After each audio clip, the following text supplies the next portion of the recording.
الحمد للہ رب العالمین والعاقبۃ للمتقین الصلاۃ والسلام علی خاتم الانبیاء والمرسلین وعلی آلہ واصحابہ اجمعین۔ قال اللہ تبارک وتعالی فی الکلام العظیم والفرقان الحمید ان الدین عند اللہ الاسلام صدق اللہ مولانا العظیم۔ معزز سامعین و ناظرین اکرام، السلام علیکم ورحمۃ اللہ وبرکاتہ۔ میں ہوں آپ کا میزبان حافظ محمد احسان عرفانی، نور حکمت کا پہلا پروگرام لے کر آپ کی خدمت میں حاضر ہیں۔ آپ ہمارے حق میں دعا کریں، اللہ تعالیٰ ہماری اس کوشش کو اپنی بارگاہ کے اندر قبول فرمائے، اور جو ہمارا مقصد دین اسلام کی ترویج و اشاعت ہے، الہ العالمین اس کو پورا جیسا کہ آپ نے ہماری تعارفی ویڈیو کے اندر دیکھا، ہماری کوشش یہی ہوگی کہ جو عقائد اسلام ہے، عقیدہ توحید، عقیدہ رسالت، عقیدہ ختم نبوت اور دیگر جتنے بھی اسلام کے اہم رکن ہیں، ان کے حوالے سے ہم گفتگو کریں گے۔ آج کے اس پروگرام میں جو ہمارے مہمان ہیں جناب محترم حضرت علامہ مولانا پیرزادہ سید محمد وسیم الحسن شاہ قادری، اس پروگرام کے حوالے سے ہم ان سے چند سوالات کریں گے، اور امید کرتے ہیں کہ وہ ہمارے ان سوالات کے انتہائی مدلل جواب دیں گے۔ السلام علیکم ورحمۃ اللہ وبرکاتہ۔ وعلیکم السلام ورحمۃ قبلہ شاہ صاحب، کیا حال ہے آپ کے؟ الحمدللہ۔ قبلہ شاہ صاحب، اس پروگرام کے حوالے سے جو پہلا سوال ہے وہ یہ ہے کہ نور حکمت پروگرام کا مقصد کیا ہے، اس کی انفرادیت اور اس کی خصوصیت کیا ہے، اور اس کے ساتھ ساتھ یہ بھی ارشاد فرمائیے کہ اس پروگرام کو کرنے کی وجہ سبب کیا ہے۔ ہم جیسے تعارفی ویڈیو کے اندر اس بات کا ذکر ہوا کہ ہم یہ سارے معاملات اسلام کے ارکان، ان عقائد کے حوالے سے ذکر کریں گے، تو اس سے پہلے بھی سوشل میڈیا پلیٹ فارمز پر دیکھا جائے علماء حقہ اس کو تسلسل ساتھ کرتے آ رہے ہیں، تو اس کا اصل سبب کیا ہے، اس کے حوالے سے ہمیں آگاہ فرمائیں۔ بسم اللہ الرحمن الرحیم۔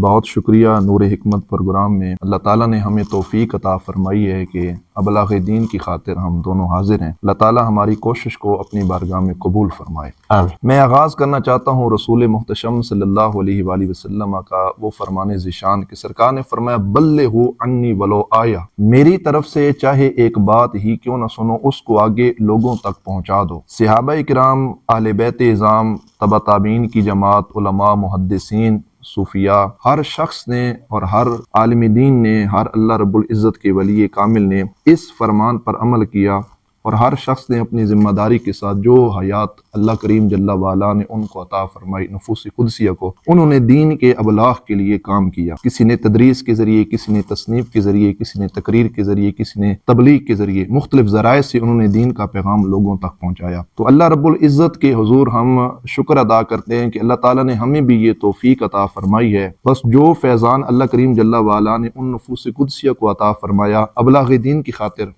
ہم تو بس جھولی پھیلا کر اس فیضان کو طلب کر رہے ہیں کہ ان برکات میں سے کچھ حصہ اللہ تعالیٰ ہمیں بھی عطا فرما دے۔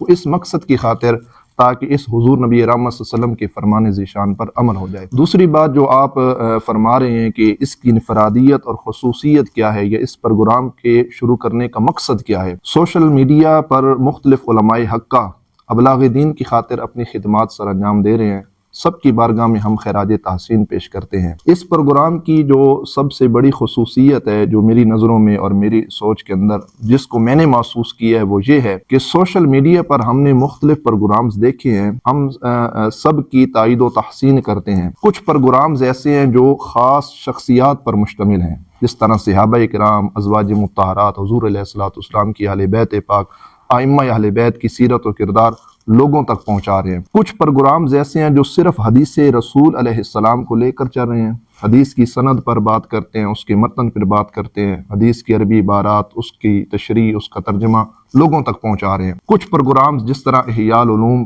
صرف وہ تصوف کا ایک خاص ٹاپک لے کر اس کا پیغام لوگوں تک پہنچا رہے ہیں۔ نور حکمت پروگرام کی سب سے بڑی جو خصوصیت ہے وہ یہ ہے کہ ہم اس پروگرام کے اندر کسی شخصی طور پر کسی شخصیت کا خاص طور پر ذکر نہیں کریں گے۔ ہمارے پروگرام کا مقصد یہ ہے کہ بالخصوص حالات حاضرہ کے حوالے سے جو لوگوں کے اذہان میں نئے نئے سوالات اٹھ رہے ہیں، یا چونکہ ایک فتنوں کا دور ہے، مختلف فتنے اٹھ رہے ہیں، دین اسلام کے حوالے سے کام کرنے والے جو لوگ ہیں ان کو تان و تشنیع کا نشانہ بنایا جا رہا ہے۔ اصل جو دین کا پیغام ہے وہ لوگوں تک پہنچانا، فتنہ الہاد ہو گیا، قادیانیت ہو گیا، یا ہر وہ سوال جو حالات حاضرہ کے حوالے سے لوگوں کے ذہنوں کے اندر اٹھے گا، انشاءاللہ العزیز ہم اس کا جواب دیں گے، اللہ رب العزت کی توفیق خاص۔ قبلہ شاہ صاحب بہت شکریہ، آپ نے جو سوال تھا اس کا انتہائی آسان جواب دیا، اللہ کریم آپ کو جزائے خیر عطا فرمائے۔ اگلا سوال میرا یہ ہے، اس دور کے اندر جو فتنوں کا دور ہے، یہ بات بتائیے کہ دین اسلام کے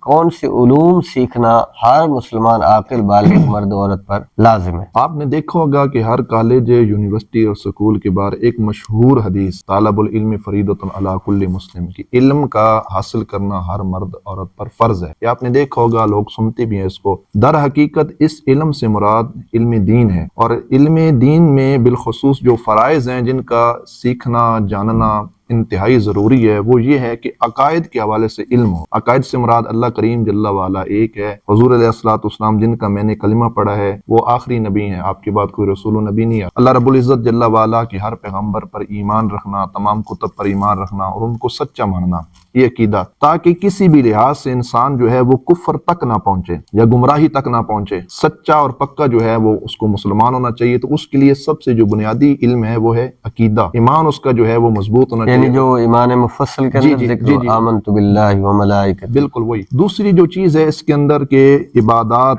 نماز ہے جس پر نماز فرض ہے، اس کو نماز کے احکامات کا جاننا سیکھنا ضروری ہے، تاکہ جب انسان نماز پڑھتا ہے تو وہ اس کو دل کو تسلی اور تشفی ہو جائے کہ اس کی نماز کامل ہے۔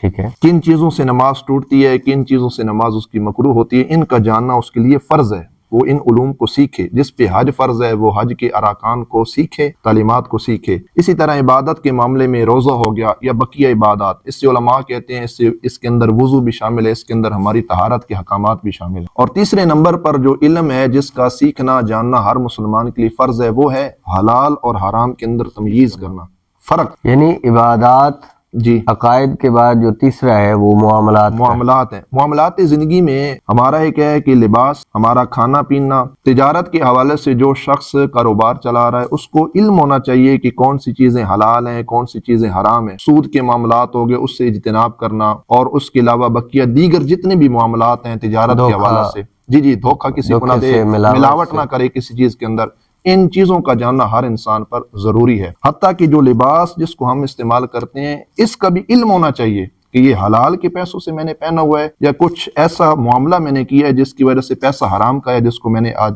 اس پیسے سے میں نے لباس بنایا اور اس کو پہن کر میں اللہ کی عبادت کر رہا ہوں۔ پینے کے اندر احتیاط، کھانے کے اندر، تو یہ جو تمییز ہے حلال اور حرام میں، یہ ہر شخص کو علم ہونا چاہیے۔ اور چوتھے نمبر پر ہر وہ عمل جس سے انسان ہلاک ہو سکے۔ ہلاکت کا مطلب یہ ہے کہ دنیا اور آخرت جس سے تباہ ہو سکے، اس کا بھی جاننا انتہائی ضروری ہے، فرض ہے۔ مطلب میں ایک مثال دیتا ہوں، زناکاری ہے، شراب ہے، جھوٹ ہے، حسد ہے، کینہ، بغض، یہ وہ باطن کی یا ظاہر کی وہ تمام امراض یا تمام بیماریاں یا وہ بڑے بڑے گناہ جن سے ہلاکت اور بربادی ہے دنیا میں، قبر میں، آخرت، ان سے انسان اپنے آپ کو بچائے۔ اور پانچویں نمبر پر ان علوم کو حاصل کرنا یا ان علوم کا جاننا ضروری ہے جس سے انسان کو دنیا اور آخرت میں نجات حاصل ہو سکے۔ ہر وہ اچھا پہلو، انسان کا اخلاق اچھا ہو، اس کا نظام زندگی کیسے اس نے گزارنا ہے، لوگوں کے ساتھ معاملات کیسے ہوں، عبادت کا رویہ طور طریقہ کیسا ہو، تو ان علوم کا جاننا انتہائی ضروری ہے ہر مرد اور عورت پر جو عاقل ہو، بالغ و مسلمان ہوں۔ یہ ارشاد فرمائیں کہ طلباء